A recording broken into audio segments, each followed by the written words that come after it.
अस्सलाम वालेकुम, नमस्कार, सत श्री अकाल एंड गुड इवनिंग। मैं हूं आरजू काज़मी और आप देख रहे हैं पॉइंट ऑफ व्यू।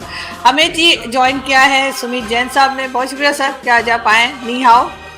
नी हाओ madam, thank you so much, आपने हमें याद किया। बहुत शुक्रिया सर कि आज आप आए।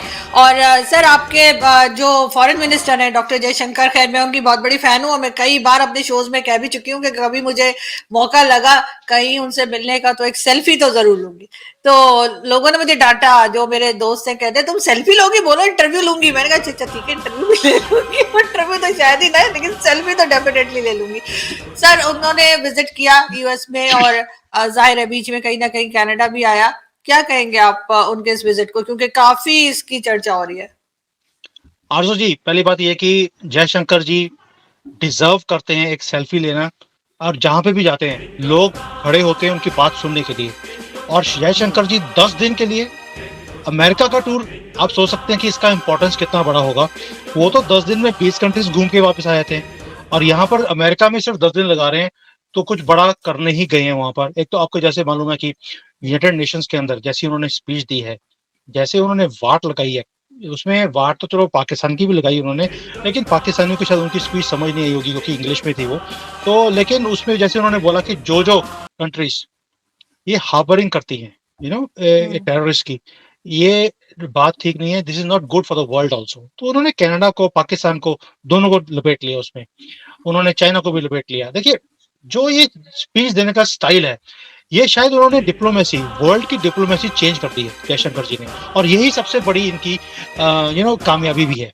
और आप सोच के देखिए 10 दिन के अंदर क्या कर रहे हो। यूनाइटेड नेशंस की मीटिंग चल रही है, G20 के जितने भी फॉरेन मिनिस्टर्स हैं उनके साथ मीटिंग चल रही है, क्वाड की मीटिंग्स में वो बैठने वाले हैं। फिर एक हमारा जो ग्लोबल साउथ है उसका एक ग्रुप बनाया है L65 करके, उनके साथ मीटिंग्स है। ग्लोबल साउथ को ये बोली जा रहे हैं कि भाई let's come together, south south की मीटिंग्स करने वाले हैं हम लोग। ये सिर्फ एक एक स्पीच की बात नहीं है, आप तो एक स्पीच की बात कर रही हैं कि जो यूनाइटेड नेशंस के अंदर बात कर रहे हैं, he is talking about even जो साउथ की कंट्रीज है, जो ये जिसको हम डेवलपिंग कंट्रीज बोलते हैं, लैटिन अमेरिका हो गया, अफ्रीका हो गया, एशिया हो गया, उन सबको बोल रहे हैं आइए अपनी दावेदारी, हम अपनी दावेदारी means our claim on the permanent seat of United Nations, we have to come forward। Bharat अपनी बात करता ही नहीं है अब, वो कहता है तुम भी आओ हम भी आए, तुम्हारा भी भला होगा हमारा भी भला होगा। और इनकी जो दादागिरी है, ये जो 5 लोग बैठकर एजेंडा बनाते हैं और सारी दुनिया को मानना पड़ता है, ये दिन खत्म हो गए हैं। Now we will form the agenda, they have to follow. West is gone, he is openly saying it, this is a century of Asia, Asians have to come forward and work together। और ये हमें लड़ा के रखते हैं बिना बात के। तो ये जो एक अचीवमेंट है, जो ये एक 10 दिनों के अंदर जयशंकर जी अगर गए हैं और ये कुछ करके आ रहे हैं, तो ये नहीं है कि सिर्फ स्पीच है, ये स्पीच वाला टाइम तो खत्म कर दिया जयशंकर जी ने। Now he goes, he comes back with results. और इसलिए ये 10 दिन बहुत इंपॉर्टेंट है हमारे लिए भी, फॉरेन की डिप्लोमेसी के लिए भी और दुनिया के लिए भी।